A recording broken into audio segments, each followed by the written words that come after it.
श्री हरिवंश गुरुदेव। श्री हरिवंश। गुरुदेव, मैं आप में गुरु भाव रखता हूँ और पहले भी मैंने गुरु बना रखा है। तो मैं गणेश जी की उपासना करता हूँ गुरुदेव।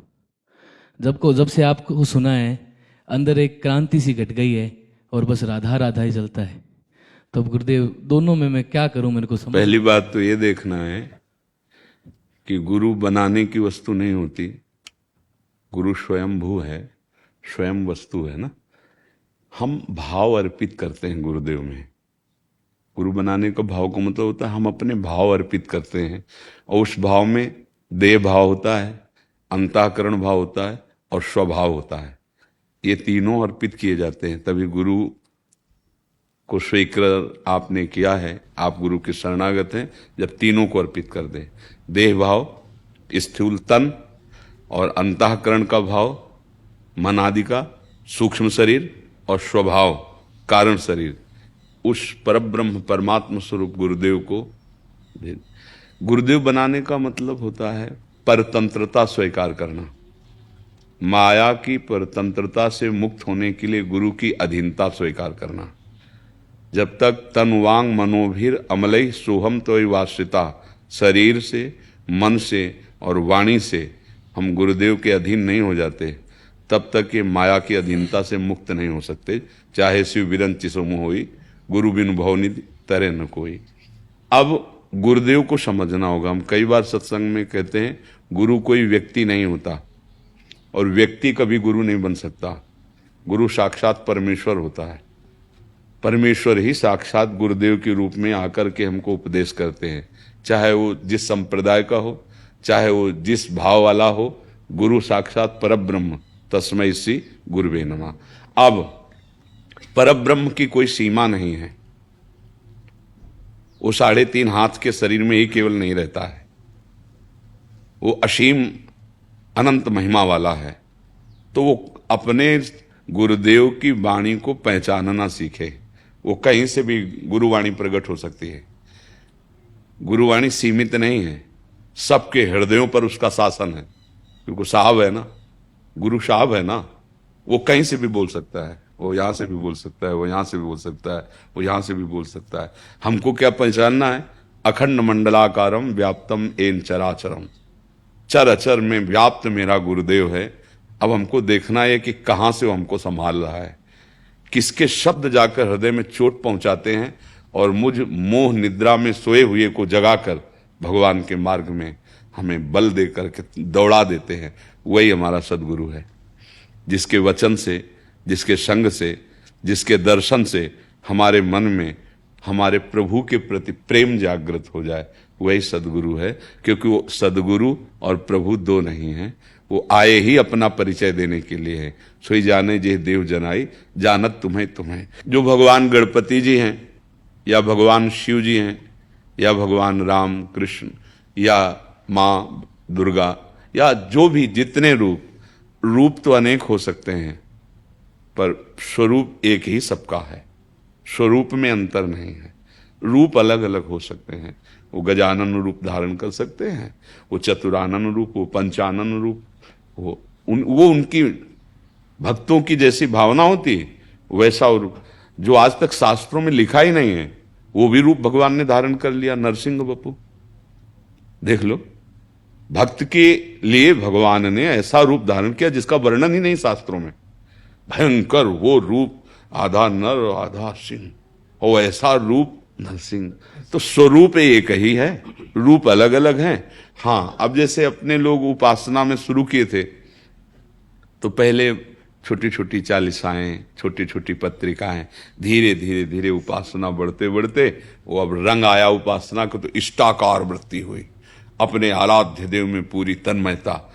तो जहां से शुरू हुई थी और यहां तक की अगर पूरी यात्रा देखी जाए, तो वही प्रारंभ में भी था, वही अब है। हाँ, प्रारंभ में नाम रूप कुछ अलग था, अब उसका कुछ नाम रूप अलग है, पर गुरु भी वही है और आराध्य देव भी वही है, उसमें अंतराय नहीं है। अगर हम ये मानते हैं कि हम 2 गुरु बनाए हैं, तो अभी अज्ञानी हैं, अभी हमने गुरु को जाना ही नहीं। गुरु 24 दत्तात्रेय जी बनाए ना, और तत्व कितने होते हैं? 24 ही तत्व होते हैं। अर्थात चराचर जगत गुरु है, जहां से बात मिले अपनी बात बना लो। ले जहां से हमें गुरु वाणी मिले वही हमारा गुरु। उसके हम तो गुरु वाणी को माने, तो जहां से गुरु की वाणी प्रकट हो जाए हम उसे पकड़ लें। अब जैसे मन राधा राधा राधा, तो गजानन भगवान कृपा करके इस रूप में लाना चाहते हैं, इस नाम में लाना चाहते हैं। बहुत सुलझा हुआ व्यक्तित्व होता है साधु का। जो साधक है, साधु है, उसका व्यक्तित्व बहुत सुलझा हुआ होता है, चित्त का समाधान उसका रहता है ना। इसलिए कभी कोई संशय, कभी कोई फसाव या कभी कोई द्वंद्व उसके हृदय में उपस्थित नहीं होता। जब तक फसाव है, जब तक संशय द्वंद्व है, तब तक संभावना गिरने की है। इसलिए गिरने वाले नहीं, दौड़ने वाले बनना चाहे इस मार्ग में, कोई संशय नहीं। एक ही परम तत्व है, जब जहां जैसा चाहता है वो मुझे चला रहा है। मान लो ये शब्द कान तक पहुंचाने वाला कौन था? वही था ना। ये राधा नाम की प्रियता देने वाला कौन था? वही था। बस हमको पहचानना है, पहचान ले तो कोई समस्या ही नहीं हृदय में रही। समझ रहे जी? जी नहीं, और किसी को कुछ ऐसा नाम से इतना प्रेम हो जैसे ध्रुव प्रहलाद का था। जी जी, ऐसी कोई स्थिति हमें भी बताएं भी, नाम से इतना प्रेम हो। हाँ, इसमें क्या है कि जब हमारा महत्व भाव जहां होता है वहां हमारी प्रीति हो जाती है। जैसे किसी का गांजा में महत्व हुआ तो बिना गांजा पिए नहीं रह सकता, अफीम में हुआ तो बिना अफीम के नहीं रह सकता, शराब में हुआ तो बिना शराब के नहीं रह सकता, व्यभिचार में हुआ तो व्यभिचार के। अगर असत मार्ग में महत्व हुआ है तो अपने लोगों को देख लो, अनंत जन्म बीत गए, आज तक हम नहीं छोड़ पा रहे। शरीर का कौन ध्यान करता है? भोगों का कौन ध्यान करता है? लेकिन विस्मरण कब होता है हमें वे भी बता दो। न शरीर का विस्मरण होता है, न भोगों का विस्मरण होता है। क्यों? क्योंकि हमारी सुख बुद्धि महत्व बुद्धि है बहुत जन्मों से। अगर गुरु कृपा से नाम में महत्व बुद्धि हो जाए, हे गुरु ने परम धन दिया नाम, और नाम हम जबरदस्ती प्रतिपल जपने लगे तो इसमें आसक्ति हो जाएगी। हमारे यहाँ एक भोरी सखी नाम के महान संत हुए हैं, तो उन्होंने कहा है, नाम श्वास दो बिलक चलत हैं, इनको भेद न मोको भावे। श्वास ही नाम, नाम ही श्वासा, और नाम श्वास को भेद मिटावे, और रोम रोम जब रग रग बोले तब कुछ स्वाद नाम को पावे। कह रहे कि मुझे अच्छा नहीं लगता कि कोई भी श्वास बिना नाम के चली जाए खाली। साधक ठीक नहीं है, क्या महापुरुष हैं। अगर हम भगवत मार्ग के पथिक हैं और हमारी श्वास बिना नाम के चली जाए, मतलब धिक्कार है, हमारे जीवन को धिक्कार। उसी को नारद जी संस्कृत में लिख रहे हैं, तदर्पिता अखिलाचारिता तद स्मरणेन परम व्याकुलते थी। हर आचरण अपने प्रभु के लिए करे और एक सेकंड के लिए भी भूलने पर ऐसी व्याकुलता हो जैसे तुम्हें जल में डुबो दिया जाए और फिर श्वास लेने के लिए व्याकुलता होती है, ऐसी। तो जब हम श्वास श्वास नाम जपने का अभ्यास करें, पहले मन लगता नहीं, स्वाभाविक लगाना होता है, और एक बार लग गया तो सच्ची मानो जैसे दिल की धड़कन अपने आप हो रही ना, ऐसे अपने आप सुमिरन होता है। गोस्वामी जी ने बहुत प्रवीणता पूर्वक मांगा है भगवान श्री राम से। तुलसीदास जी ने कहा, कामी नारी प्यारी जिमी और लोभी जिम प्रिय दाम, तिम रघुनाथ निरंतर प्रिय लागो मोहि राम। बोले मुझे कैसे प्यारे लगो? जैसे घोर कामी पुरुष बिना प्रयास के स्त्री का चिंतन करता रहता है, हे राम जी ऐसे आपका चिंतन होता रहे। जैसे लोभी कंजूस आदमी रुपया का बिना प्रयास के चिंतन करता रहता है, ऐसे हे राम जी बिना प्रयास के आपका नाम ऐसे लोभी की तरह, जैसे दाम प्रिय और कामी को जैसे स्त्री प्रिय, ऐसे हे नाथ आप मुझे प्रिय लगो। तो यदि हमारी महत्व बुद्धि हो जाए नाम में, और कुछ दिन हट करके हम अभ्यास करें नाम का, कि कोई भी श्वास खाली न जाने पावे नाम की, फिर नाम अव्याव्रत हो जाएगा। अव्याव्रत माने अखंड भजन, अपने आप वो ऐसे और जहां नाम चला तो सारे विकार मिटा करके प्रभु का रूप प्रकाशित करता है। आराध्य देव का रूप, जीव ही आराध्य देव का रूप आया, अब मन का काम खत्म हो गया। जैसे चीटा पिघले हुए गुड़ में फंस जाए तो एक ही उपाय केवल है, मर ही सकता है, दूसरा कोई उपाय नहीं है। क्योंकि उसकी टांगे ऐसी होती ना, फंस गया ना, अब वो मर ही जाएगा। आप निकालोगे तो टांगे टूट जाएंगी। ऐसे ही मन अब मर जाएगा। मरने का मतलब होता है विषय रस रहित। मन मारिया तन बस में कीना, हुआ भरम सब दूर, बाहर से कछ दिखत नाई, अंदर चमके नूर। आपो त्याग जगत में बैठे, नहीं किसी से काम, उनमें तो कछु अंतर नाई, संत का हो चाहे राम।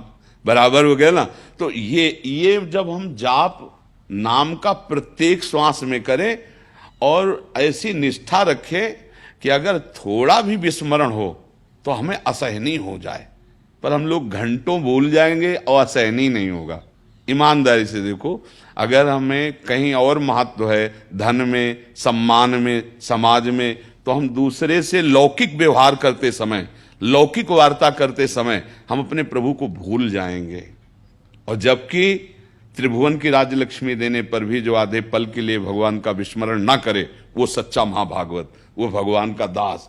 जो त्रिभुवन की राज्य लक्ष्मी देने पर भी आधे पल के लिए भी भगवान का विस्मरण न करे। तो ये होता है अभ्यास से और गुरु कृपा से। गुरु कृपा से जो नाम मिला, मंत्र मिला, अब अभ्यास करे कि कोई श्वास खाली ना जाए। तो कुछ दिन आप अभ्यास करो, मन को पकड़ाओ, और एक बार मन पकड़ ले फिर आप छुड़ा नहीं सकते।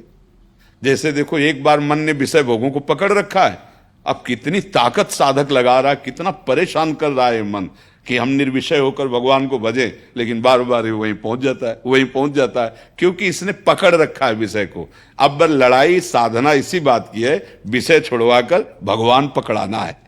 और जिस दिन इसने पकड़ लिया भगवान के नाम को, वही तो सिद्ध हो गए। स्वाभाविक भगवान का स्मरण, स्वाभाविक भगवान नाम चिंतन, लीला चिंतन, रूप चिंतन, गुण चिंतन, अब वो प्रेम की दशा को प्राप्त हो जाता है। तो अभ्यास के द्वारा कोई श्वास भी नाम की खाली ना जाए, तो जरूर हमको प्राप्त हो।